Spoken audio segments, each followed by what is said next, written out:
Hello दोस्तों, आप सभी का स्टार्टअप स्टडी एकेडमी के यूट्यूब चैनल में बहुत बहुत स्वागत है। तो चलिए अपनी स्टडी स्टार्ट करते हैं स्टार्टअप स्टडी के साथ। दोस्तों, आज इस वीडियो में हम लोग पढ़ने वाले हैं एनसीईआरटी की गणित कक्षा 10 अध्याय 5। ठीक, उदाहरण नंबर 1 चलिए देखते हैं क्या दिया गया है। उदाहरण नंबर 1 दिया गया है AP एक हमें समांतर श्रेणी दी गई है 3/2, 1/2 कामा -1/2 कामा -3/2 कामा डॉट डॉट के लिए प्रथम पद ए और सार्वंतर डी लिखिए। यहाँ पे हमें एक समांतर श्रेणी दी गई है, इसका प्रथम पद ए और सार्वंतर डी हमें लिखना है। तो बच्चों, किसी भी समांतर श्रेणी का प्रथम पद, सार्वंतर और समांतर श्रेणी क्या होती है, और इस चैप्टर में जितने भी इम्पोर्टेंट टॉपिक्स दिए गए हैं उन सब का डिटेल में डिस्कशन इस अध्याय के इंट्रोडक्शन वाले वीडियो में किया गया है। यदि आपने अभी तक वह वीडियो नहीं देखा है तो एक बार अवश्य देखें, इस वीडियो के डिस्क्रिप्शन में लिंक मिल जाएगा। तो चलिए उदाहरण नंबर 1 हम लोग पढ़ते हैं, हल करते हैं हम लोग।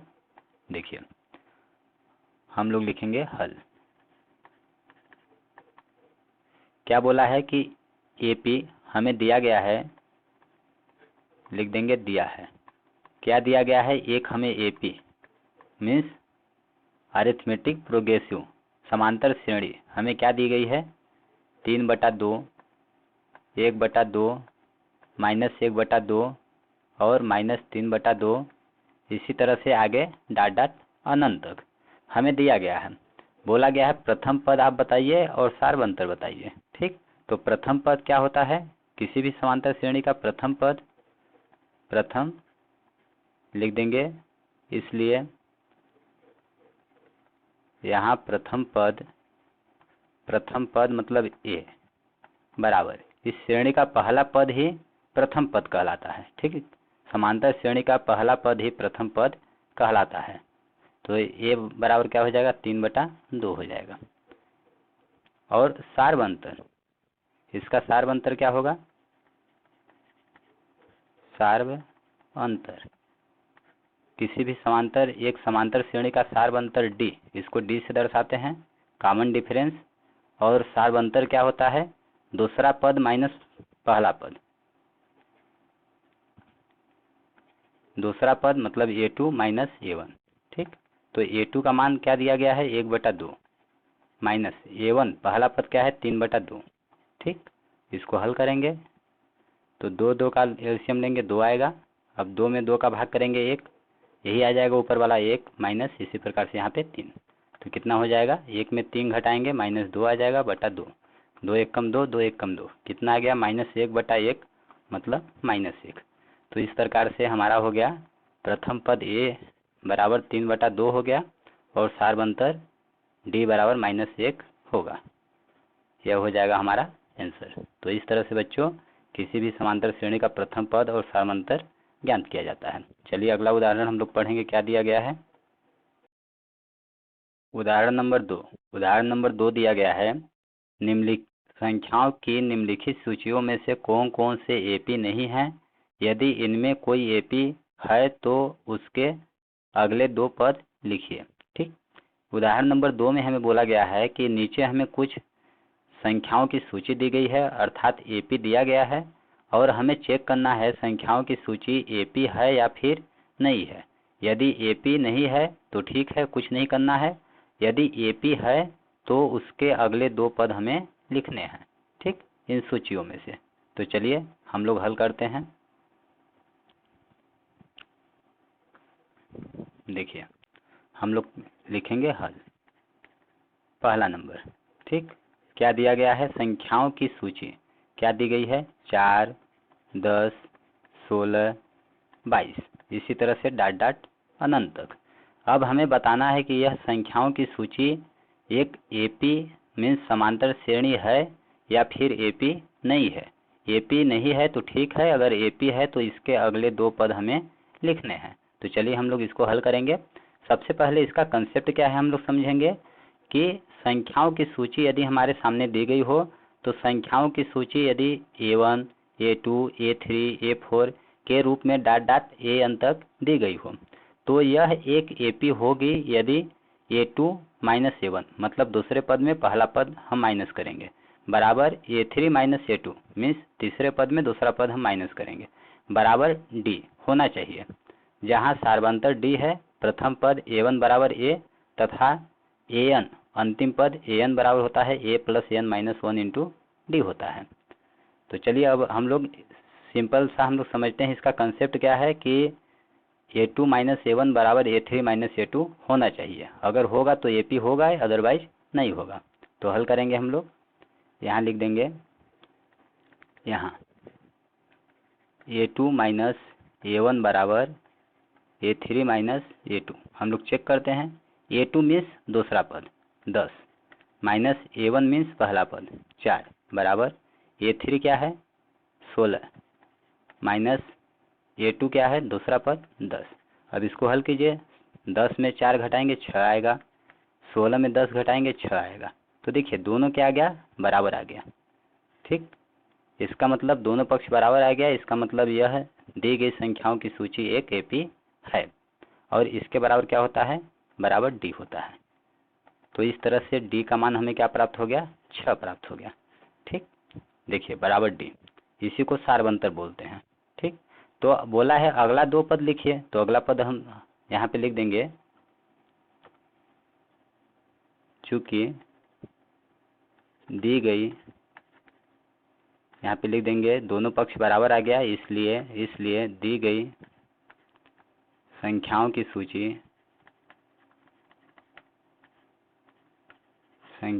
सूची एक AP है, मीन्स समांतर श्रेणी है। ठीक, जहाँ D सार्वंतर क्या है, सार्वंतर D बराबर क्या है 6 है। ठीक, अब देखिए आगे बोला गया है अगले दो पद लिखिए, तो हम लिख देंगे इसके अगले दो पद,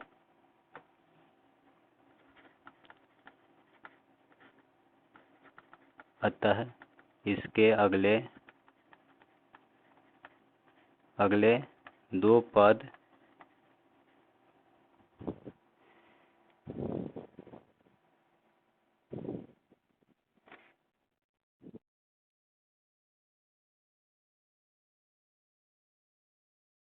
अगले दो पद क्या क्या हो जाएंगे, देखिए क्या है 4, 10, 16, 22। अब इसके आगे क्या आएगा हमें बताना है। तो अगले पद के लिए क्या करेंगे, 22 में हम क्या करेंगे, सार्वंतर जोड़ेंगे, 6 जोड़ेंगे। देखिए 4 में हमने 6 जोड़ा तो 10 मिला, 10 में 6 जोड़ा तो 16 मिला, 16 में 6 जोड़ा तो 22 मिला। तो हम देख रहे हैं यहाँ पे एक सीरीज चल रही है और इनमें गैप कितना का है, 6 का। तो इसी प्रकार से अगला पद ज्ञात करने के लिए हम 22 में अब 6 जोड़ेंगे। तो अगला पद, अगले दो पद क्या हो जाएंगे, पहला पद क्या होगा 22 प्लस 6, तो 22 में 6 जोड़ेंगे कितना आएगा 28। ठीक, और इसके आगे का पद क्या होगा, अब 28, हमें अगला पद 28 प्राप्त हुआ। अब इसमें 28 जोड़ेंगे, 6 जोड़ेंगे हम, सार्वंतर जो प्राप्त हुआ है, तो कितना हो जाएगा 34 हो जाएगा। इस प्रकार से हम लिख देंगे, इस प्रकार से इस समांतर श्रेणी, यह एक समांतर श्रेणी है AP है और इसके अगले दो पद क्या क्या होंगे, अगले दो पद 28 और 34 हैं। ये हो जाएगा हमारा आंसर। तो इस प्रकार से बच्चों क्वेश्चन नंबर 2, 3, 4 को भी इसी प्रकार से हल करना है। चलिए अब इनको हल करते हैं। इसी प्रकार से देखिए दूसरा नंबर हम लोग हल करेंगे। दूसरा नंबर हमें क्या दिया गया है, 1, -1, -3, -5। ठीक, और आगे डॉट डॉट। अब बोला गया है कि हमें चेक करना है कि यह एक AP है या नहीं है। तो इसके लिए कंडीशन क्या होता है, A2 माइनस A1 बराबर A3 माइनस A2 बराबर D। ठीक, तो A2, चलिए A2 का मान क्या दिया गया है -1, माइनस A1 का मान क्या दिया गया है 1 बराबर A3 क्या दिया गया है -3 माइनस A2 का मान क्या है -1। ठीक, बराबर D होता है। तो इनको हल करते हैं, -1 -1 -2 होगा बराबर -3 माइनस माइनस प्लस प्लस 1, तो -3 प्लस 1 करेंगे कितना आएगा -2 आएगा। तो देखिए दोनों पक्ष क्या आ गया, -2 बराबर -2, दोनों क्या है बराबर है। ठीक, तो हम लिख देंगे अतः इसलिए दी गई संख्याओं की सूची एक AP है जहां सार्वंतर D बराबर क्या हमें प्राप्त हुआ -2। अब लिख देंगे अब अतः इसके अगले दो पद क्या हो जाएंगे, क्या है -5 है। अब इसके आगे का बताना है, तो सार्वांतर जो हमें प्राप्त हुआ है उसको हम जोड़ देंगे। तो -5 प्लस -2, तो क्या आ जाएगा, प्लस माइनस यहाँ से माइनस हो जाएगा, -2 -5 -7 हो जाएगा। अब -7 के आगे क्या आएगा, और -7 पुनः हम क्या करेंगे, -2 जोड़ देंगे, या फिर -2 घटा भी सकते हैं। तो -7 हो गया, प्लस माइनस -2 हो गया, -7 -2 क्या होगा, -9 होगा। इतना है, तो अतः लिख देंगे कि इसके अगले दो पद -7 और -9 हैं। ये हो जाएगा हमारा आंसर। इसी प्रकार से तीसरा नंबर हल करेंगे। देखिए तीसरा नंबर हमें क्या दिया गया है, -2 2 -2 2 -2, इसी तरह से डॉट डॉट। अब हमें बताना है कि यह संख्याओं की जो सूची हमें दी गई है यह एक एपी है या नहीं। तो इसके लिए एपी के लिए कंडीशन क्या होता है, A2 माइनस A1 बराबर A3 माइनस A2, ठीक, बराबर डी होता है। तो A2 यहाँ पे क्या दिया गया है 2, माइनस A1 का मान क्या है -2। जब माइनस में संख्या रहेगी तो हम कोष्टक में लिखेंगे, ठीक। यदि हम कोष्टक में नहीं लिखेंगे तो फिर हमारा आंसर गलत हो जाएगा, गलत होने का चांसेस रहेगा। अब A3 क्या है यहाँ पे, देखिए पहला पद ए है, दूसरा पद, तीसरा पद, चौथा पद, पांचवा पद। तो A3 क्या है -2 माइनस A2 क्या है 2, तो हम लिखेंगे 2 बराबर डी। अब इनको सॉल्व कीजिए, 2 प्लस माइनस क्या होगा, प्लस माइनस माइनस क्या होगा, गुणा प्लस होगा, +2 आ गया। इधर -2 तो इस साइड 4 आया और इस साइड क्या आ गया, -4 आया। तो देखिए 4 बराबर -4 होता है क्या, बराबर नहीं है, इसका मतलब ये पूरा बराबर नहीं है, ठीक। तो अतः हम लिख देंगे चूँकि यहाँ सार्वांतर डी एक समान नहीं है, मतलब जो हमारा इसके बराबर डी होता है वह बराबर नहीं है। जब डी का मान A2 माइनस A1 हमने ज्ञात किया तो क्या आया, 4 प्राप्त हुआ, और A3 माइनस A2 जब हमने ज्ञात किया तो -4 आया। तो लिख देंगे सार्वांतर एक समान नहीं है, अतः दी गई संख्याओं की सूची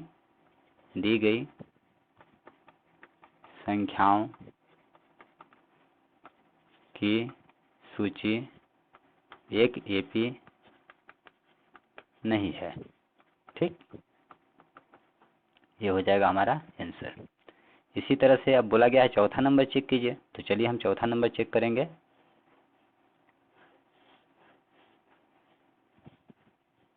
देखिए हम लिख देंगे चौथा नंबर क्या दिया गया है, 1 1 1 2 2 2 3 3 3 डॉट डॉट, ठीक। यह हमें एक संख्याओं की सूची दी गई है, हमें चेक करना है कि यह दी गई संख्याओं की सूची एक एपी है या नहीं। तो एपी होने के लिए शर्त क्या होता है, A2 माइनस A1 बराबर A3 माइनस A2 बराबर डी होना चाहिए। तो हमने यहाँ पे लिख दिया A2 माइनस A1 बराबर A3 माइनस A2, ठीक। अब इसको हल करेंगे तो देखिए यहाँ पे प्रथम पद क्या है, 1 है, दूसरा पद 1 है, तीसरा पद भी 1 है।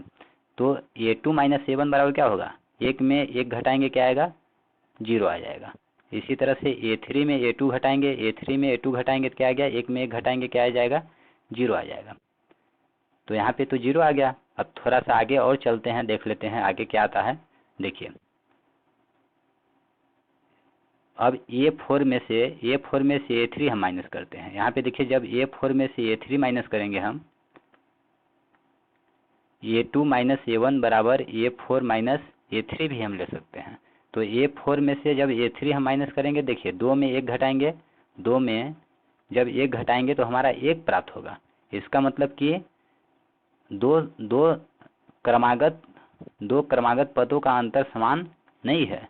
जब दो क्रमागत पदों का अंतर समान नहीं है तो हम लिख देंगे यह एक समांतर डी एक समान नहीं है, अतः दी गई संख्याओं की सूची एक एपी नहीं है। तो इस तरह से बच्चों उदाहरण नंबर 2 आई होप आप लोग समझ में आ गया होगा। यदि क्वेश्चन नंबर 4 में आप लोग को डाउट होगा तो आप लोग ऐसे हल कर सकते हैं। देखिए